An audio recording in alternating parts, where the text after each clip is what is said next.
Andrejs Vasiļjevs ir ieguvis datorzinātņu doktora grādu un saņēmis Latvijas Zinātņu akadēmijas goda doktora titulu. Viņa vadošais uzņēmums Tilde specializējas mākslīgā intelekta risinājumos kompleksām valodām. Un Andrejs ir bijis klāt vairāk nekā 50 starptautiski recenzētu zinātnisko publikāciju izstrādē. Taču Andrejs nav tikai akadēmiskais pētnieks, bet arī praktiķis. Viņš ir ieguldījis savu laiku un enerģiju, lai apgūtu dinamisko meditāciju un kustību prakses. Šīs prakses ir palīdzējušas viņam attīstīt ne tikai garīgo labsajūtu, bet arī veicinājušas radošumu un izpratni pašam par sevi. Mani sauc Georgs Rubenis, un šis ir sarunu cikls Garīgās prakses, kā atrast īstos. Sarunas ar cilvēkiem par mūsu izvēlēm, par to, kā izvēlamies savas dzīves ceļus un par to, kā veidojam savas dzīves unikālo musturu, pakāpeniski kļūstot par patiesākām un autentiskākām būtnēm. Sveiks, Andrej! Sveiks! Jā, vai tu vari nedaudz padalīties par to, kā tu nonāci pie lēmumu vai pie sajūtas to, ka kustība prakses vai ka ķermenis būtu kaut kas tāds, ko nepieciešams būtu ikdienā darboties? Es nevarētu teikt, ka tas būtu tāds ļoti apzināti veidots ceļš un tāds ekskluzīvs ceļš. Tā ir parādījusies un kā tādu vienu formu, būtisku sadaļu, ko es nejauši atklāju. Un kas tā saucamo garīgās izaugsmes ceļu, vismaz manā gadījumā, ļoti papildina. Gribu zināt stāstu? Jā, padalies, lūdzu. Tas impulss bija Vision Questā. Tādā Soulcraft ceļojumā, kur tavas iedvesmotās pieredzes vadīts, es arī aizdevos. Pirms 5 gadiem Amerikas tuksnesī brīnišķīgs piedzīvojums un viena tāda ceremonija vai rituāls, ko mēs tur veicām, bija tāda bungu deja. Tādā ceremonālā veidā dalībnieks sastājas aplī, katrs ar savu instrumentu, ar bungām vai kratīklīti. Un tad, kad tu sajūti impulsu vēlmi, tu vari iet apļa vidū un uz riņķi tā kā kustēties, dejot. Tā kā ļoti vienkāršs process. Un, godīgi sakot, man likās diezgan tāds, ne muļķīgs, bet nepiemērots man. Labi. Protams, piedalīšos, esmu tur atbraucis, jā, bungas daudzīt ir forši un patīk. Stāvam tādā aplī, citam tās bungas, labs ritms. Bet tur iet pa vidu, skrietenī riņķī. Un es esmu ļoti tāds galvas cilvēks, jā, un nejūt nekādu impulsu un vēlmi. Un tā es bezmaz vai pēdējais palieku tur bungojot, visi tur griežās tādā riņķī, tur var just tādā azartā un plūsmā. Man taču arī, laikam, tas jādara citādi, tā nebūs forši, ka es tur vienīgais palieku.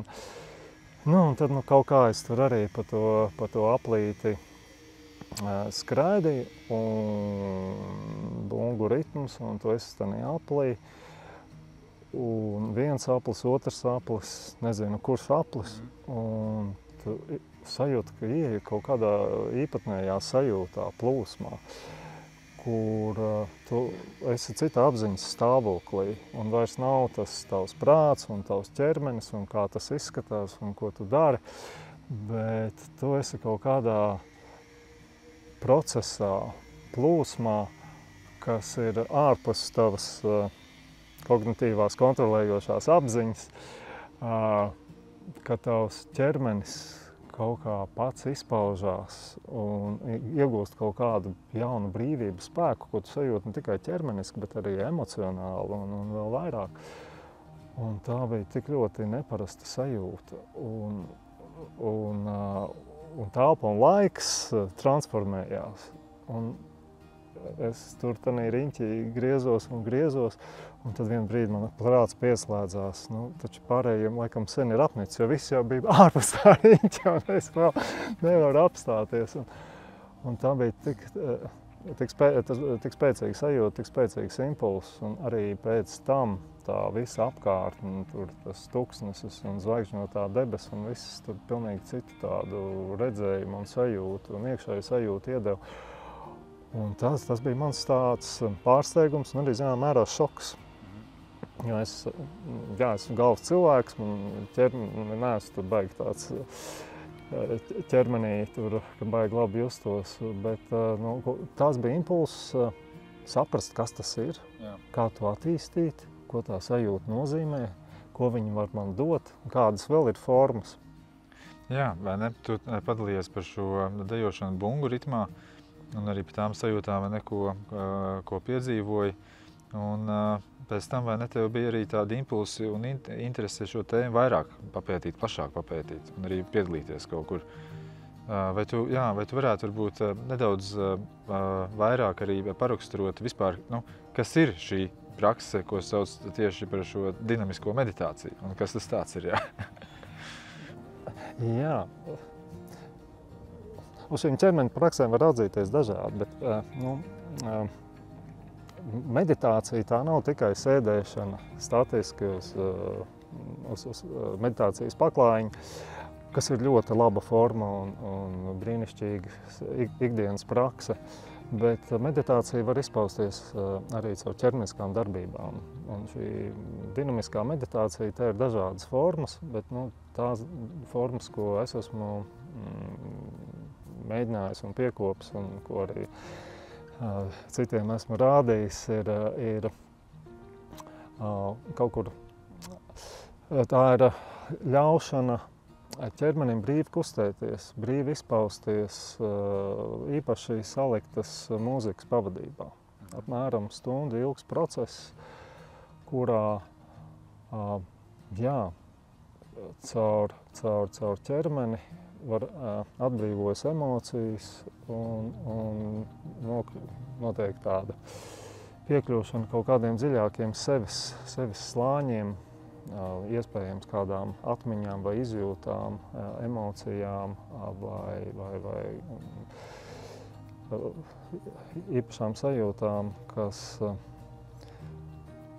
paver plašāk un dziļāk šo esības pieredzi šai pasaulē, būt savā ķermenī, būt dzīvam, izpausties, piedalīties, darboties, kustēties. Jā, tā lieta arī tā, ko tu mini, ko tu arī pats atsaucies, stāstot to, ka tu esi šis galvas cilvēka tips, kas diezgan daudz laika pavada savā galvā. Un tā ir tā interesantā sajūta starp to, ka mēs jau tagad dzīvojam taustāmā pasaulē, kurā katrai lietai ir kaut kādas ietvers un forma, un kurā cilvēki arī gars un dvēseli manifestējas konkrētā ķermenī. Tad jautājums, vai mēs šo ķermenī sev tā kā apzināmies un to pieņemam un to kaut kādā veidā iepazīstam, draudzējamies, vai esam ar to kaut kādā, svešās attiecībās. Vai tu, arī no tavas paša pieredzes, vai tu vari padalīties nedaudz arī par to, kā tev mainījās tava paša sajūtas par būšanu savā ķermenī un par dzīvošanu, tādu iemiesotu dzīvošanu? Tā, man liekas, ir viena tāda arī daudziem cilvēkiem, tā skaitā arī man tāda, iekšēji šī pretrunas starp to prātu, apziņu un ķermeniskumu, kur mēs ar prātu gribam būt augstās sfērās un sazin kur, un tad ir mūsu ķermenis ar viņa vēlmēm, vajadzībām. Un gal galā tā lielākā pretruna ir tāda, ka šī pasaulē viss ir iekārtots. Mēs esam ķermenī, mēs esam šajā pasaulē. Izpaužamies caur ķermeni un lai mēs arī dzīvotu, mums kādam ir jānomirst. Jā. Mēs uzņemam pārtiku un pat tad, ja mēs esam veģetārieši, tie augi, ko mēs apēdam, arī zaudē šo savu dzīvību, lai mēs varētu dzīvot. Un tur ir tāda iekšēja pretruna, ko mūsu duālais prāts īstenībā nevar atrisināt. Un iespējams, ka tas ir arī tāds impulss, kas neapzināti liek pievērsties garīgiem jautājumiem. Iziet ārpus šīs dualitātes. Un šī ķermeņa izpausmes ir tas, kur mēs varam iziet no šī prāta ietvariem kaut kādā citā esības uztverē, kas ir neduāla, kur šīs pretrunas prātam nesaprotamā veidā var sadzīvot un var būt, kur mēs varam būt šajā pasaulē un apzināt viņas spēku, dziļumu, skaistumu, sakrālumu, neskatoties uz to, ka, lai mēs šeit būtu, mums ir kāds jānogalina, ka mums šeit ir jāpiecieš sāpes un pārestības un fiziskas problēmas un viss kas. Bet par spīti tam izjust šīs esības skaistumu, spēku, dzīvīgumu, to dziļo mīlestību, kas ir iemiesota mūsu ķermeniskajā esībā, kas tādā neduālajā uztverē nav nošķirama no mūsu šīs te prāta un garīgās pasaules. Jā. Bet jā, tad šīs lietas arī, ko tu mini, un šīs atziņas, tās ir tevis pašas atziņas arī praktizējot šīs ķermeņa dažādās prakses. Nu, tas ir tas, kā es to sajūtu, jā. Un varbūt arī kaut kur sasaucās ar to, ko es esmu dzirdējis no citiem, kas to praktizē. Ir tāda pasaulē izplatīta kustība, 5 ritmu meditācijas kustība. Gabriela Rusa to ir izveidojis 70. gadu beigās. Un, jā, starp citu, ja mēs padalāmies ar stāstiem, tas tā man šī te pieredze Vision Questā Tuksnesī bija tāda satricinoša, un es meklēju tālāk tās izpausmes. Un izlasīju par 5 ritmiem, un Latvijā tos nekur nepraktizēja tieši tādā formā. Un tad vienā komandējumā Helsinkos konference, liela konferences vakariņas, svarīgs notikums, socializācija un tā tālāk. Es apskatījos, tur notiek 5 ritmu nodarbība Helsinkos tajā dienā. Ārpus konferences, otrā pilsētas galā. Un man kaut kāda bija tāda, no vienas puses vilkme, no otras puses bail arī tur piedalīties nekur. Es tur kaut kur svešā pilsētā, svešiem cilvēkiem un galīgi tur ārpus konteksta, bet izdomāju kaut kādu iemeslu atrunāties, ka es tur nepiedalos tajās vakariņās un arī milzīgi iekšēji pretestību tomēr piespiedu sev aiziet. Un tā pusotru stundu bija arī nākamā satricinošā pieredze, kur es ar pilnīgi svešiem cilvēkiem tādā procesā, esot tādā īpaši saliktajā mūzikā un kustībās, tu nonāc kaut kādā tādā arī esības izjušanas stāvoklī, viena otru izjušanas stāvoklī, pilnīgi sveši cilvēki, bet tu kaut kā viņus visus jūti, un beigas vispār bija kaut kā neaprakstām. Tur visi apķerās tādā lielā riņķī un raud, un ir tāda fantastiska vienotības un dziļuma un mīlestības sajūta. Caur ko viņi nāk un kā viņi rodās, tā ir mistika, bet tas ķermeņa kustības un mūzikas un ļaušanās process, ļaut atbrīvot šo ķermeni un caur ķermeņa atbrīvoties tam skaistumam, kas mūsos visos ir un kas mūs visus vieno. Tā ir tā maģija, kas notiek. Jā. Tad es saprotu, ka tad arī šīs kustība meditācijas vai dinamiskās meditācijas vai 5 ritmu arī vingrinājumi, ka tie notiek vai ne bez tādas savstarpējas sarunāšanas, ka skan mūzika un cilvēki attiecīgi kustās. Vai, jā, princips ir nesarunāties, neēst neko tajā laikā, negraust. Un ļoti svarīgs princips ir ļaut brīvību ķermenim, nekritizēt savu ķermeni vai nelikt viņam darīt kaut kādas iemācītas kustības. Un to ir grūti sākumā. Un tas kritiskais prāts un tas iekšējais ciniķis visu laiku saka, kas tās pa muļķībām un kā es izskatīšos. Un tas viss ir tik stulbi. Un man palīdz to darīt ar aizvērtām acīm un kaut kā apzināties, jā, mans prāts un mans kritiķis tur ir absolūti ir ieslēgušies un to kritizē, bet es ar viņiem sadīloju, neļauju man diktēt un ļauties ķermeņa kustībai, un tu palīdzi sākumā caur pēdām vienkārši sajust zemi, sajust ritmu, caur pēdām ļauties tam ritmam. Un tad ļaut viņam pakāpeniski no pēdām, no šīs zemes sajūtas iet tālāk uz ceļiem, uz gurniem, uz pārējo ķermeni, uz pleciem, uz rokām, uz galvu. Un pamazām ļauties šai mūzikai, šai ritmam. Un tad var sajust to iekšējo enerģiju, to kaut kādu īpašo brīvības un spēka un kaut dzīvīguma dzirksti, kas atmostās un ieved tādā plūsmā. Jā, tu jau divas reizes esi pieminējis arī īpaši saliktu mūziku. Vai tu vari nedaudz arī vairāk padalīties par to, kas vai kāda ir šī mūzika, pie kuras arī šāda veida vingrinājumi tiek veikti? Jā, tur ir dažādas pieejas, un 5 ritmos Gabriela Rothe ir diezgan atstrādājusi tos principus, kā viņi iesaka to veidot, un par to var internetā izlasīt.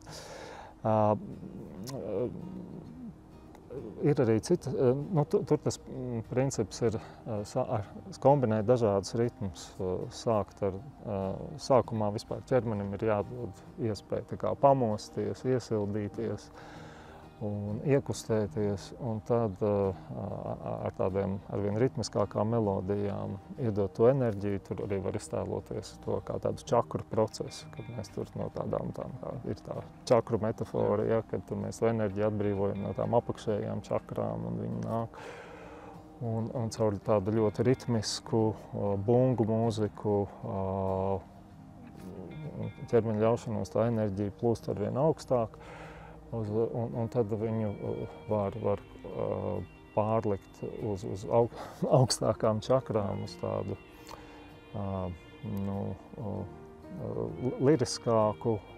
liriskākiem ritmiem un noslēgt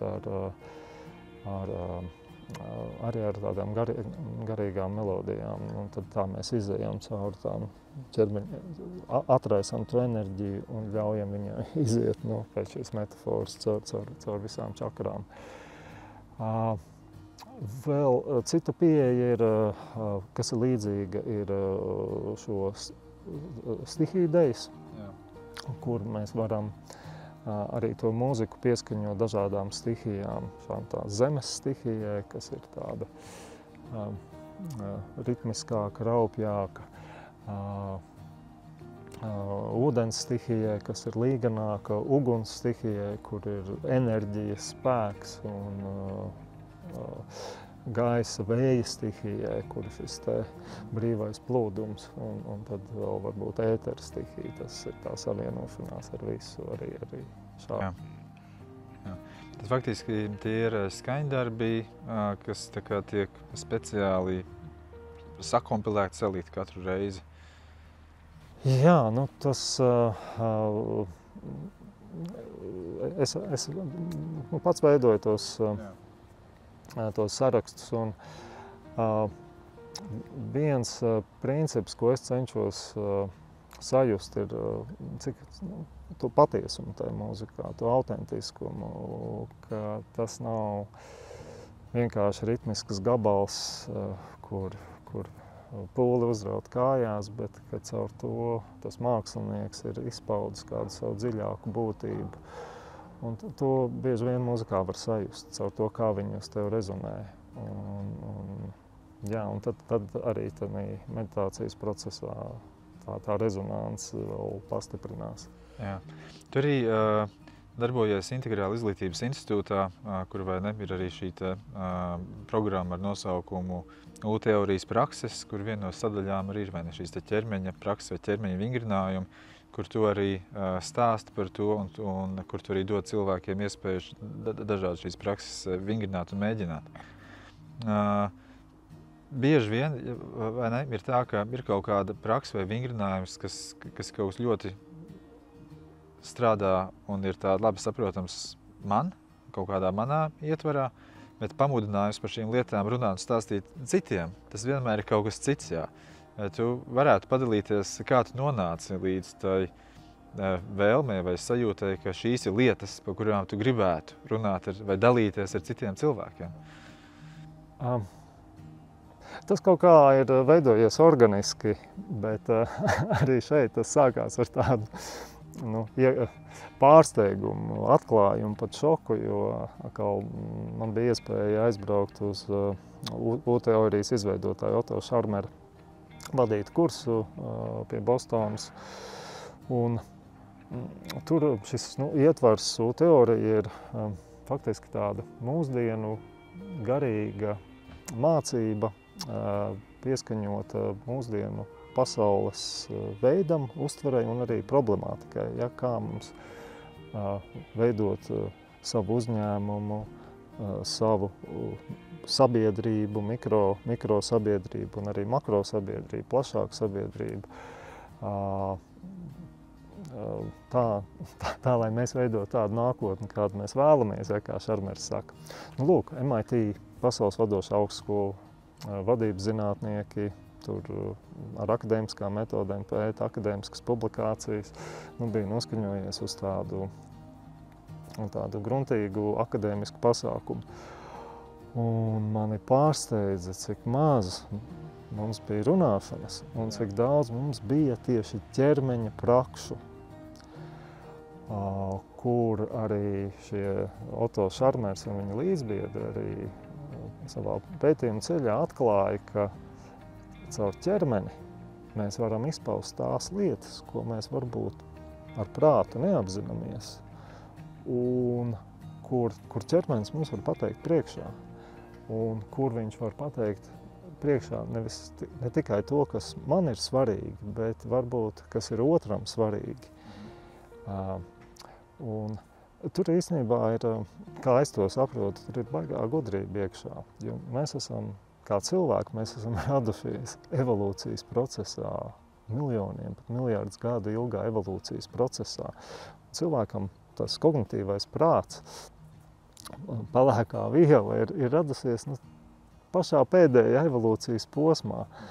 Tā ķermeņa gudrība ir attīstījusies daudz ilgāk un senāk, jā, jo, lai izdzīvotu, ķermenim bija uzreiz jārēģē, viņam bija jānolasa, kas notiek apkārt, kur mums tur draugs, kur ienaidnieks, kā mūsu tie pārējie bara locekļi jūtās. Un šī ķermeņa gudrība mūsos ir, un viņa var izpausties, un ir šie U-teorijas vingrinājumi, kas ļauj šai ķermeņa gudrībai parādīties un ļauj atklāt kaut kādu jaunu perspektīvu, gūt jaunas zināšanas un jaunas atbildes uz situācijām, kur mūsu prāts varbūt ir iesprūdis. Kas varbūt, ja tu vēlies padalīties, kādas ir šīs sajūtas vai atklājumi vai domas, par ko tu pats esi ieguvis šādos procesos par saviem iesprūdumiem vai par kādām savām sajūtām? Jā, tur ir man arī ir tāds garāks stāsts, kas varbūt ir citai reizei, bet tas man bija ļoti spēcīgs impulss šī Otto Scharmera vadītajā apmācībā, jo mums tur sadalīja pa grupiņām un mēs praktizējām šajās grupās. Un es jau teicu, esmu prāta cilvēks un tā iekšējā pretestība un man taču tur nesanāks un ko cilvēki padomās un tā tālāk. Bet pēdējā dienā, pēdējā vingrinājumā man pārējā grupiņa pierunāja, ka man arī vajag uz mani izspēlēt vienu tādu jaudīgāko vingrinājumu. Un tas bija tik ļoti pārsteidzoši un tik ļoti spēcīgi un priekš manis dziedinoši, ka, ja es nezinātu, kā tur tas viss ir noticis, es varētu domāt, ka kaut kādā mistiskā veidā manu iesprūdumu viņi bija uzzinājuši jau mēnesi iepriekš un tur ilgi un cītīgi vingrinājušies, lai tieši tādā veidā viņu caur savām kustībām izpaustu, jo tas bija ārkārtīgi spēcīgi un tieši tas, kas man bija vajadzīgs, lai es no tā iesprūduma tiktu vaļā. Jā.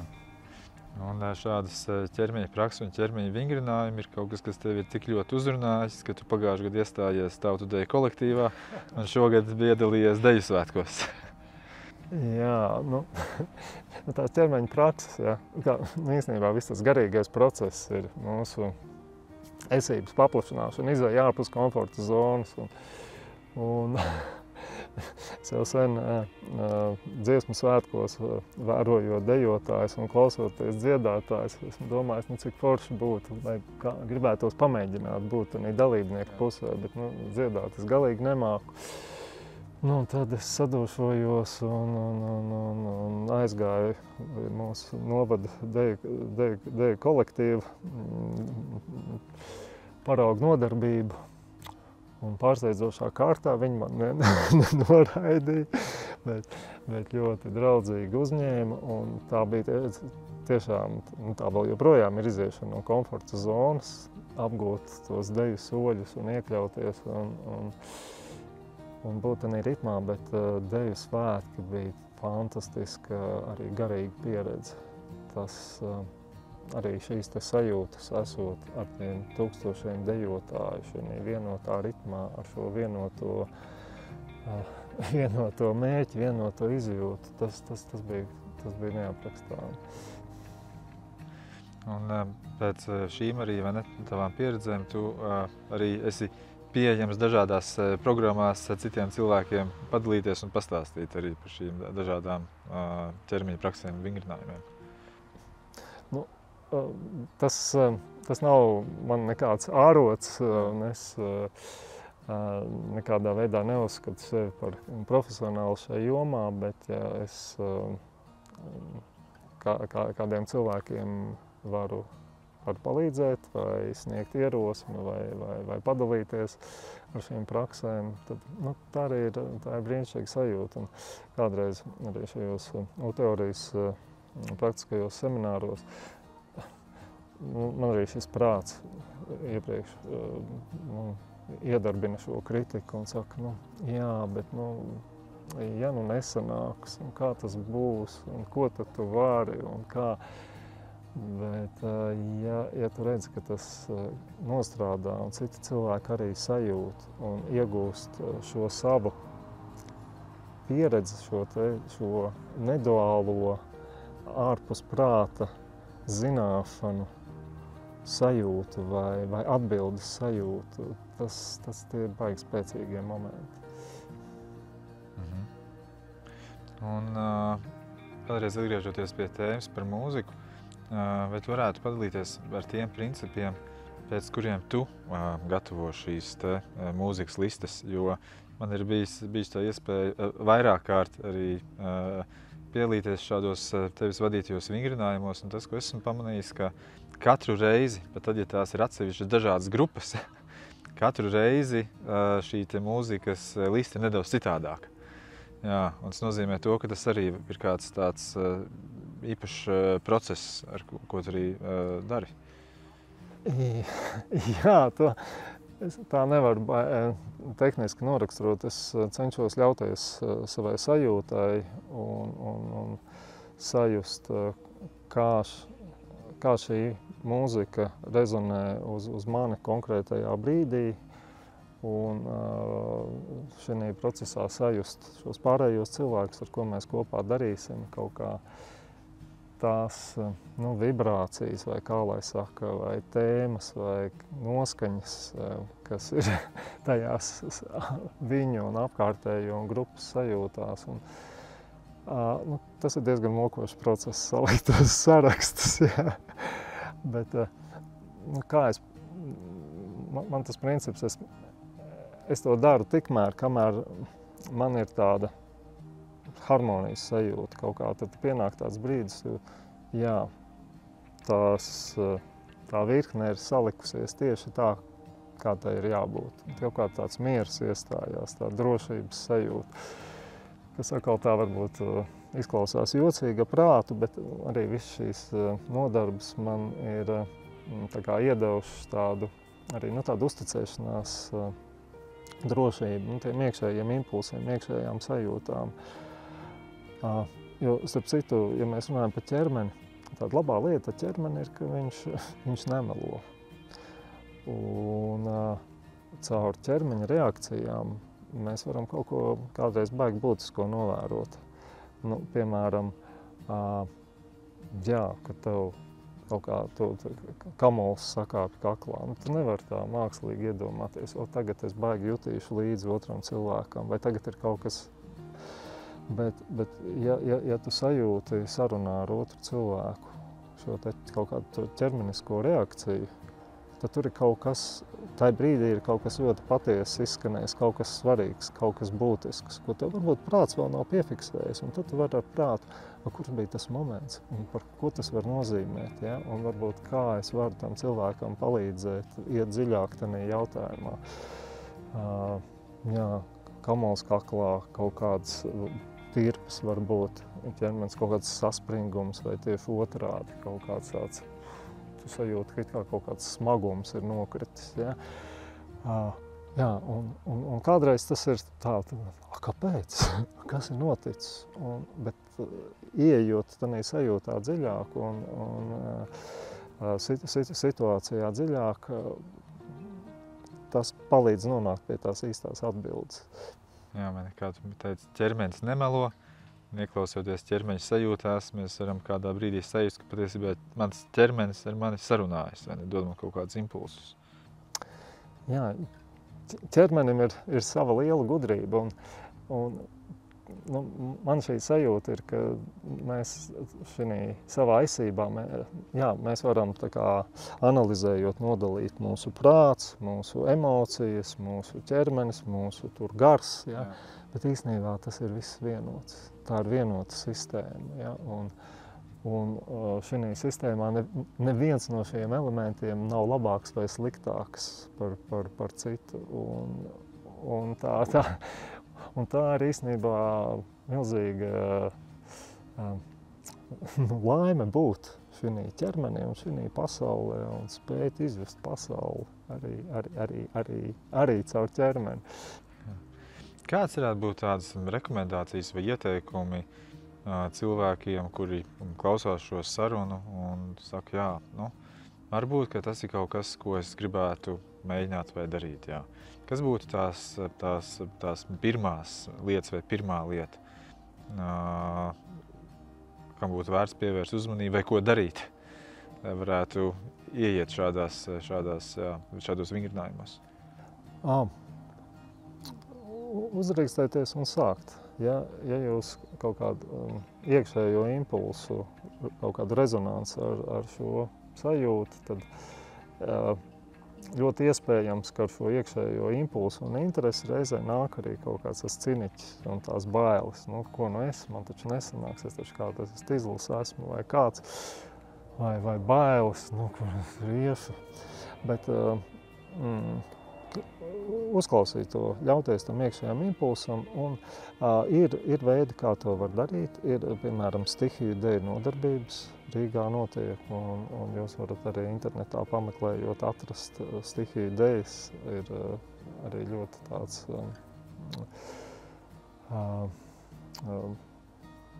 dziļš garīgs veids, kā var to praktizēt.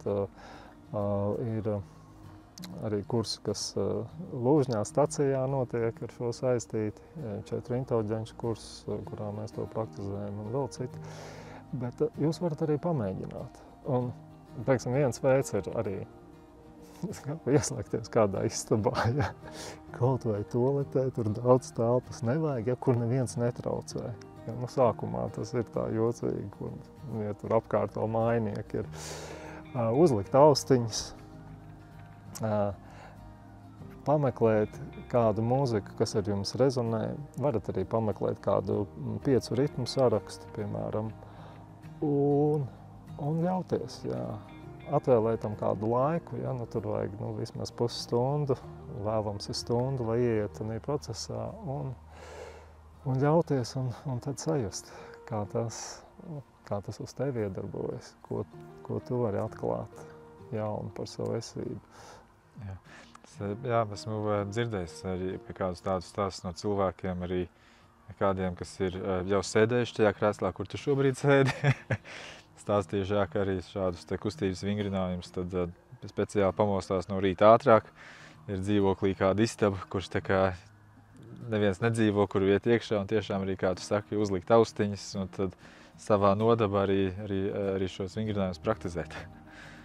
Ir arī vienkārši veidi, esot dabā, mežā, ja, arī bez visas mūzikas. Vienkārši izlēkāties, sajust sevi kā stirnu, vai kā lāci, vai iejusties kādā vai brīvā būtnē, vienkārši ļaut ķermenim pārdīties, ja, dabā, atbrīvoties un arī savienoties ar dabu. Tas ir arī brīnišķīgs impulss. Palēkāt, paskriet vienkārši brīvi, bez kaut kāda mērķa noskriet 5 km kalorijas nodedzināt. Bet ļauties tam bērnu priekam un tai bērnu brīvībai. Var redzēt, cik bērniem ir tās enerģijas un kā šī enerģija nāk un nāk caur šo kustību. Un kaut kā caur šādu brīvo kustību arī bez kādas konkrēti ietvara, arī ārpus tādas dinamiskās meditācijas ietvara, arī ļaujoties tādai brīvai kustībai dabā, var sajust šo dzīvības elpu plūstam caur sevi. Ja mūsu saruna būtu nedaudz citādā formātā, tad labprāt arī aicinātu tevi parādīt, kā to darīt mūzikas arī atbilstošā pavadījumā, vai ne? Bet, par cik tas ir tāds saruna formāts šoreiz varbūt no tā tad tas izpaliks. Bet varbūt pašā sarunas noslēgumā vēlreiz atgriežoties pie šīs mūzikas tēmas, vai ir kādas mūzikas žanrs vai veids vai kādi mākslinieki, kurus tu varētu ieteikt cilvēkiem, vai kas būtu interesanti, vai paklausīties arī veicot šādus vingrinājumus, kas var tā labi rezonēt arī ar ķermeņa kustībā? Jā, vispirms komentārs. Šis nav kaut kas, ko var parādīt. Katram šis ķermenis, mums katram ir savs ķermenis, sava iekšējā pasaule, kas izpaužās caur ķermeni, un tur nav pareizi vai nepareizi kustība. Var tikai būt, autentiskas vai iemācītas, samākslotas kustības. Un tas autentiskums ir kritērijs. Tas ir tas, ko jāļaujās, bet tur nav no kāda jāskatās. Bet runājot par mūziku, ļoti kādreiz palīdz pirmtautu mūzikas, kaut kādi šamaniskās melodijas vai ritmi, vai indiāņu melodijas, vai džungļu melodijas. Un jūs varat atrast dažādas. Man vienmēr ļoti imponē Javanavas cilts. Tas ir Brazīlijā dzīvojoša Amazonas džungļu cilts, kur ir brīnišķīgas mūzika un melodijas, kur ir tas pirmotnējais autentiskums, kas palīdz atraisīties. Paldies tev, Andrej, par sarunu. Jā. Paldies. Ko, draugi? Atliek tikai ieklausīties savā ķermenī un sava ķermeņa valodā un atsaukties tam un ļauties. Un tieši par šādām autentiskām, dabiskām kustībām. Ļoti iespējams, ka šādā veidā mēs varēsim uzzināt kaut ko jaunu par sevi, arī par šo lielo noslēpumaino sistēmu, ko veido cilvēks, apvienojot sevī garu, dvēseli un ķermeni. Paldies un tiekamies nākamajā reizē!